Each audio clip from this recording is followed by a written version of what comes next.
ओम नमः शिवाय। सोमवार का दिन शंकर भगवान को समर्पित होता है।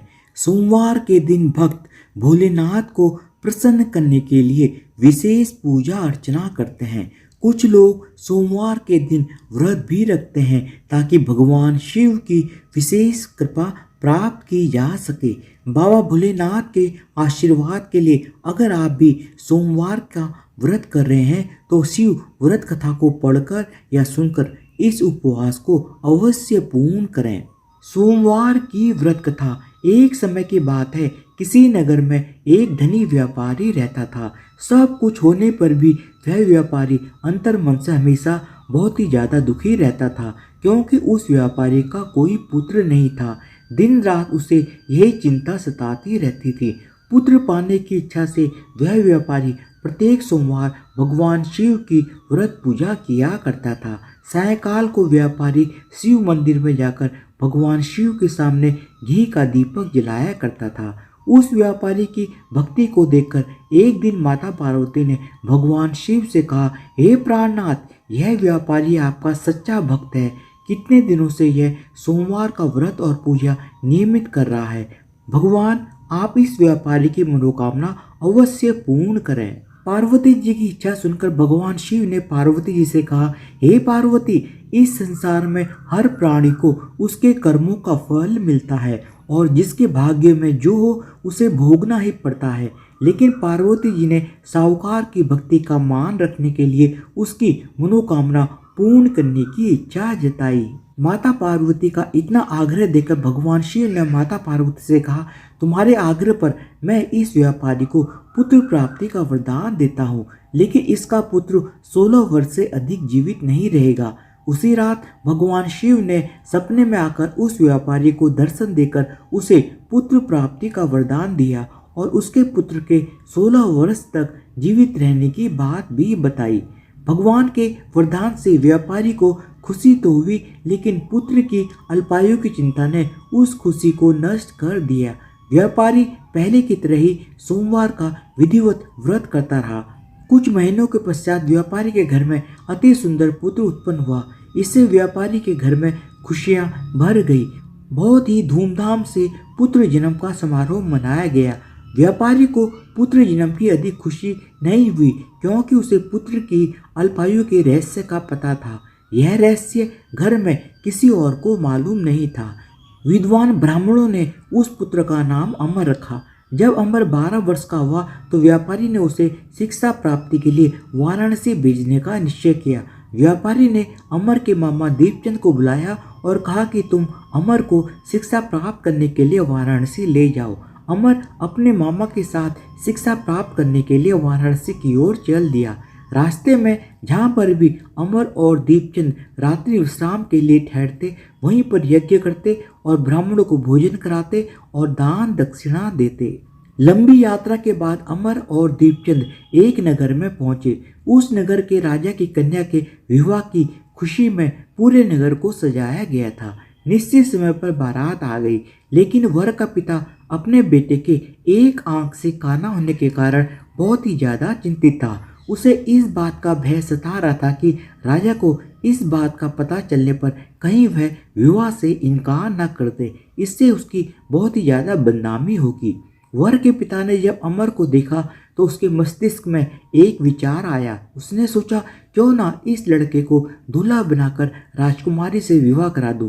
विवाह के बाद इसको धन देकर विदा कर दूंगा और राजकुमारी को अपने नगर में ले जाऊंगा। वर के पिता ने इसी संबंध में अमर और दीपचंद से बात की। दीपचंद ने धन मिलने के लालच में वर के पिता की बात को स्वीकार कर ली। अमर को दूल्हे के वस्त्र पहनाकर राजकुमारी चंद्रिका से विवाह करा दिया गया। अमर जब लौट रहा था तो वह सच को छिपा नहीं सका और उसने चुपके से राजकुमारी की ओढ़नी पर लिख दिया कि हे राजकुमारी चंद्रिका, तुम्हारा विवाह तो मेरे साथ हुआ है। मैं तो वाराणसी में शिक्षा प्राप्त करने के लिए जा रहा हूँ। अब तुम्हें जिस नवयुवक की पत्नी बनना पड़ेगा वह तो एक आंख से काना है। जब राजकुमारी ने अपनी ओढ़नी पर लिखा हुआ पढ़ा तो उसने काना लड़के के साथ जाने से इनकार कर दिया। राजा ने सब बातें जानकर राजकुमारी को महल में रख लिया उधर अमर अपने मामा दीपचंद के साथ वाराणसी पहुंच गया। अमर ने गुरुकुल में पढ़ना शुरू कर दिया। जब अमर की आयु 16 वर्ष की हुई तो उसने और उसके मामा ने एक यज्ञ का आयोजन किया। यज्ञ की समाप्ति पर ब्राह्मणों को भोजन कराया और खूब अन्न वस्त्र दान किए। रात को अमर अपने शयन कक्ष में सोने के लिए चला गया। भगवान शिव के वरदान के अनुसार सेनावस्था में ही अमर के प्राण पखेरु उड़ गए। सूर्योदय होने पर मामा दीपचंद जब अमर के कमरे में गया तो मृत अमर को देखकर जोर जोर से रोने पीटने लगा। आसपास के लोग भी एकत्र होकर दुख प्रकट करने लगे। मामा के रोने और विलाप करने के स्वर समीप से गुजरते हुए भगवान शिव और माता पार्वती ने भी सुने। पार्वती जी ने भगवान शिव से कहा, हे प्राणनाथ, मुझसे इसके रोने का स्वर सहन नहीं हो रहा है। आप इस व्यक्ति के कष्ट अवश्य दूर करें। भगवान शिव ने माता पार्वती के साथ अदृश्य रूप में समीप जाकर अमर को देखा तो पार्वती जी से बोले, हे पार्वती, यह तो उसी व्यापारी का पुत्र है। मैंने इसे 16 वर्ष की आयु का वरदान दिया है। इसकी आयु तो पूरी हो गई है। पार्वती जी ने फिर भगवान शिव से निवेदन किया कि हे प्राणनाथ, आप इस लड़के को जीवित करें, नहीं तो इसके माता पिता पुत्र की मृत्यु के कारण रो रो कर अपने प्राणों को त्याग देंगे। इस लड़के का पिता तो आपका परम भक्त है, वर्षों से सोमवार का व्रत करते हुए आपको भोग लगा रहा है। पार्वती के आग्रह करने पर भगवान शिव ने उस लड़के को जीवित होने का वरदान दिया और कुछ ही पल में वह जीवित होकर उठ बैठा। शिक्षा समाप्त करके अमर अपने मामा के साथ अपने नगर की ओर चल दिया। दोनों चलते हुए उसी नगर में पहुंचे जहां अमर का विवाह हुआ था। उस नगर में भी अमर ने यज्ञ का आयोजन किया। समीप से गुजरते हुए नगर के राजा ने यज्ञ का आयोजन देखा। राजा ने अमर को तुरंत पहचान लिया। यज्ञ समाप्त होने पर राजा अमर और उसके मामा को महल में ले गया और कुछ दिन उन्हें महल में रखकर फिर बहुत सा धन, वस्त्र इत्यादि देकर राजकुमारी के साथ विदा किया। रास्ते में सुरक्षा के लिए राजा ने बहुत से सैनिकों को भी साथ में भेजा। दीपचंद ने नगर में पहुंचते ही एक दूत को घर भेजकर अपने आगमन की सूचना भेजी। अपने बेटे अमर के जीवित वापस लौटने की सूचना से व्यापारी बहुत ही ज्यादा प्रसन्न हुआ। व्यापारी ने अपनी पत्नी के साथ स्वयं को एक कमरे में बंद कर रखा था। भूखे प्यासे रहकर व्यापारी और उसकी पत्नी अपने बेटे की प्रतीक्षा कर रहे थे। उन्होंने प्रतिज्ञा कर रखी थी कि यदि उन्हें अपने बेटे की मृत्यु का समाचार मिला तो दोनों अपने प्राण त्याग देंगे। व्यापारी अपनी पत्नी और मित्रों के साथ नगर के द्वार पर पहुंचा। अपने बेटे के विवाह का समाचार सुनकर पुत्रवधू राजकुमारी चंद्रिका को देखकर उसकी खुशी का ठिकाना न रहा। उसी रात भगवान शिव ने व्यापारी के सपने में आकर कहा, हे श्रेष्ठी, मैंने तेरे सोमवार के व्रत करने और व्रत कथा सुनने से प्रसन्न होकर तेरे पुत्र को लंबी आयु प्रदान की है। व्यापारी इससे बहुत ही ज्यादा प्रसन्न हुआ। सोमवार का व्रत करने से व्यापारी के घर में खुशियां लौट आई। शास्त्रों में लिखा है कि जो स्त्री पुरुष सोमवार का विधिवत व्रत करते हैं और व्रत कथा सुनते हैं, उनकी सभी इच्छाएं पूरी होती हैं। धन्यवाद। बोलो भगवान शिव जी की जय हो, माता पार्वती की जय हो। ओम जय शिव ओंकारा, प्रभु हर शिव ओंकारा, ब्रह्मा विष्णु सदा शिव, ब्रह्मा विष्णु सदा शिव, अर्धांगी धारा। ओम जय शिव ओंकारा, एकानन चतुरानन पंचानन राजे, हंसानन गरुड़ासन, हंसानन गरुड़ासन, वृषवाहन साजे। ओम जय शिव ओंकारा, दो भुज चार चतुर्भुज, 10 भुज ते सोहे, तीनों रूप निरखता, तीनों रूप निरखता, त्रिभुवन जन मोहे। ओम जय शिव ओंकारा। अक्षय माला वनमाला मुंडमाला धारी चंदनी मृगमद सोहे चंदनी मृगमद सोहे भोले शशिधारी। ओम जय शिव ओंकारा। श्वेतांबर पीतांबर बागंबर अंगे सनिकादिक ब्रह्मादिक सनिकादिक ब्रह्मादिक भूतादिक संगे। ओम जय शिव ओंकारा। कर में सृष्टि कमंडलु चक्र शूल धरिता जग करता जग हरिता जग करता जग हरिता जग पालन करता। ओम जय शिव ओंकारा।